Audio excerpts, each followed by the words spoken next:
नमस्कार। राजमंगल टाइम्स और धर्म मंच में आपका हार्दिक स्वागत है। आपका दिन शुभ हो। सावन में किए जाने वाले उपायों की सीरीज में हम अब आगे बढ़ते हैं।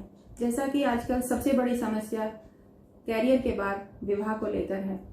जिस भी व्यक्ति को देखो या जिस भी बच्चे को देखो वो शादी के लिए परेशान है, क्योंकि एक तो महत्वाकांक्षा ज़्यादा बढ़ गई है, एक उम्र जो है और एजुकेशन, सारी चीज़ों का मैच होना बहुत मुश्किल हो रहा है।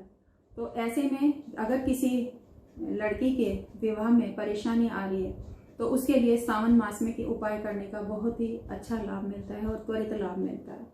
सावन मास में विवाह बाधा निवारण के लिए कात्यायनी यंत्र और कात्यायनी माला ये हमें उपलब्ध हों। तो जो ये हमारी संतान के विवाह में बाधा है तो ये हम कर सकते हैं उसके लिए। तो उनको जो है पुत्र या पुत्री जिसके भी विवाह में अड़चन आ रही है तो उसके लिए विवाह की कामना करते हुए हमें एक लकड़ी का पटरा बनाएं, उस पर कात्यायनी यंत्र रखें। ये पुत्री के लिए बता रही हूँ मैं। पहले कार्य सिद्धि माला को स्थापित करें और विधिवत एक यंत्र जो है उसको पूजन कर श्रावण के हर सोमवार को एक मंत्र है उसके साथ जाप करते हुए हमें उसकी पूजा करनी चाहिए। कात्यायनी मंत्र आपको नेट से भी उपलब्ध हो सकता है। हे गौरी शंकराधांगी यथा त्वं शंकर प्रिया माम कुरु कात्यायनी कांता कांतम सुदुर्लभाम। तो इस मंत्र का जाप करके अगर लड़की 5 नारियल शिव जी पे चढ़ाए और डेली इस मंत्र की 1 से लेकर 5 तक माला, 1 कर सकते हैं, 3 कर सकते हैं, 5 माला उस कात्यायनी यंत्र के सामने बैठकर करें, या शिवलिंग पे जाकर भी कर सकते हो आप किसी मंदिर में। लेकिन मंदिर में जाना इतना आसान नहीं होता है, आजकल सभी वर्किंग हैं। तो ये एक आसान सा उपाय मैंने बताया है जिसे घर में रहते भी हम कर सकते हैं। अगर किसी के पुत्र के विवाह में परेशानी आ रही है तो पुत्र के लिए इसी तरीके से हमें गजोट पे दुर्गा का एक फोटो लगाएं और उसके सामने बैठकर वो लड़का 1 से लेकर 3 मालाएं इस मंत्र की करे। पत्नी मनोरमाम देहि मनोवृत्यानुसारिणी तारिणीम दुर्ग संसार सागरस्य कुलोद भवाम। पूरे सावन मास में इस मंत्र की अगर 108 माला कोई कर लेता है तो ऐसा नहीं है कि उसको मनचाहे वधू की प्राप्ति ना हो, लेकिन फिर भी 1 से 5 माला तो अवश्य कर लेनी चाहिए। पूजा करने के बाद जो माला है उस स्थान पे स्थापित कर दें और विवाह होने के बाद इन सामग्री को आप जल प्रवाहित कर सकते हैं। अब इसके साथ ही शिव जी की पूजा में हमें कुछ सावधानियां बरतनी चाहिए कि क्या क्या सामग्री हम उन्हें अर्पित करें। कई बार हम ये सोचते हैं घर में से कि जो भी है हम ले जाके बस चढ़ा देते हैं, लेकिन कई सामग्री ऐसी हैं कि जो भगवान शिव को प्रिय हैं, लेकिन कुछ चीज़ें ऐसी हैं कि जो भगवान शिव को नहीं अर्पित की जाती। तो ऐसी कुछ सामग्री की आज मैं आपको सूची बता देती हूँ कि शिव पूजा में बहुत सी ऐसी चीज़ें अर्पित की जाती हैं जो अन्य किसी देवता को नहीं चढ़ाई जाती हैं। कोई अन्य देवता को आँख, बिलपत्र, भांग आदि हम नहीं अर्पित करते, जो शिव को हम अर्पित करते हैं। और सावन मास में तो इसका बहुत ही महत्व है। इसी तरह शिव पूजा में कई ऐसी भी चीज़ें होती हैं जो आपकी पूजा का फल देने के बजाय आपको नुकसान पहुंचा सकती हैं, तो उनकी जानकारी भी हमको होना बहुत अनिवार्य है। हल्दी खान पान का स्वाद तो बढ़ाती है, साथ ही धार्मिक कार्यों में भी हल्दी का महत्वपूर्ण स्थान हमने माना है या है, लेकिन शिवजी की पूजा में हल्दी नहीं चढ़ाई जाती। हल्दी का उपयोग मुख्य रूप से सौंदर्य प्रसाधन में किया जाता है। शास्त्रों के अनुसार शिवलिंग पुरुषत्व का प्रतीक है और इसी वजह से महादेव को हल्दी नहीं चढ़ाई जाती है।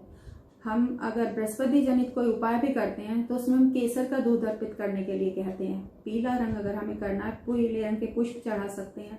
पीले रंग के लिए हम केसर यूज करेंगे, हल्दी यहाँ पे हम इस्तेमाल नहीं करते हैं। दूसरा, कौन सा फूल शिव को चढ़ाना है? शिव को कनेर और कमल के अलावा लाल रंग के फूल प्रिय नहीं है। उनको जो मौसमी पुष्प हैं वो ज़्यादा पसंद है। जैसे इसमें आता है बेला का है, मोगरा का है, आंखें का है, इसे मदार भी बोलते हैं, चमेली का है और जूही का है। ये पुष्प जो हैं ये शिव को ज़्यादा पसंद है। नीले रंग का परिजात का पुष्प आप उनको अर्पित कर सकते हैं।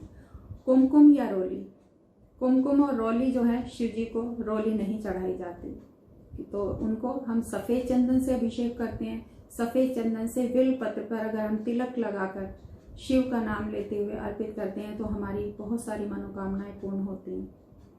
शिव को केतकी और केवड़े के फूल भी चढ़ाना निषेध माना गया है, तो ये दोनों पुष्प भी हम शिव को नहीं अर्पित करते हैं। शिव पूजा में शंख वर्जित है, क्योंकि शंख भगवान विष्णु को प्रिय है, लेकिन शिव जी के शंखचूड़ नामक असुर का वध करने के कारण शंख भगवान शिव की पूजा में वर्जित माना गया है। नेक्स्ट आता है नारियल पानी। नारियल पानी से भगवान शिव का अभिषेक नहीं करना चाहिए। मैंने पहली वाली सीरीज में बताया था कि गन्ने के रस से अभिषेक कर सकते हैं, हम दूध से कर सकते हैं, दही से कर सकते हैं, लेकिन नारियल का पानी हम शिव को अर्पित नहीं करते हैं। नारियल को लक्ष्मी का स्वरूप माना गया है, इसलिए सभी शुभ कार्य में नारियल को प्रसाद के तौर पर ग्रहण किया जाता है, लेकिन शिव पर अर्पित करने के बाद नारियल पानी ग्रहण योग्य नहीं रह जाता है, तो इसलिए हमें नारियल पानी भी शिव को अर्पित नहीं करना है। नेक्स्ट है तुलसी दल। तुलसी का पत्ता भी भगवान शिव को नहीं चढ़ाना चाहिए, लेकिन यहाँ पर एक चीज जरूर मैं क्लियर करना चाहूंगी कि जो मंजरी है, तुलसी की मंजरी, वो शिव को अर्पित कर सकते हैं, लेकिन तुलसी दल जो होता है, तुलसी पत्र जो होता है, वो हम शिव जी को अर्पित नहीं करेंगे। इस संदर्भ में भी एक असुरराज जलंधर की कथा है कि जिसकी पत्नी वृंदा तुलसी का पौधा बन गई थी। शिव जी ने जलंधर का वध किया था, इसलिए वृंदा ने भगवान शिव की पूजा में तुलसी के पत्तों को प्रयोग न करने की बात कही थी, तो इस कारण से हम शिव जी को तुलसी दल भी नहीं चढ़ाते हैं। तो शिव की पूजा में अगर हम इन खास बातों का ख्याल रखते हैं और इस तरीके से पूजा करते हैं तो हमारा मनोरथ अवश्य पूर्ण होगा। शिव जी को चढ़ाने वाले फलों में हम कोई भी मौसमी फल, जैसे नाशपाती है, हरे रंग का फल, अमरूद है, ये अर्पित कर सकते हैं, और अनार अर्पित कर सकते हैं। हम धतूरा अर्पित कर सकते हैं। धतूरा अर्पित करने से हमें पुत्र प्राप्ति होती है, और अगर पुत्र संतान है और वो हमारे, जैसे कहते हैं कि कहना नहीं मानते हैं, जिद्दी हैं बच्चे, तो हम धतूरा अर्पित कर सकते हैं। उससे हमारे पुत्र या संतान संबंधी जो भी समस्याएं वे दूर होती हैं। कनेर का पुष्प चढ़ाने से परिवार में कलह रोग से हमें निवृत्ति मिलती है। शमी पत्र चढ़ाने से हमारे शत्रुओं का शमन होता है और हमारी यश मान में जो है वृद्धि होती है। भूत प्रेत संबंधी बाधाएं भी जो हैं वो शमी पत्र चढ़ाने से हमारी दूर हो जाती हैं।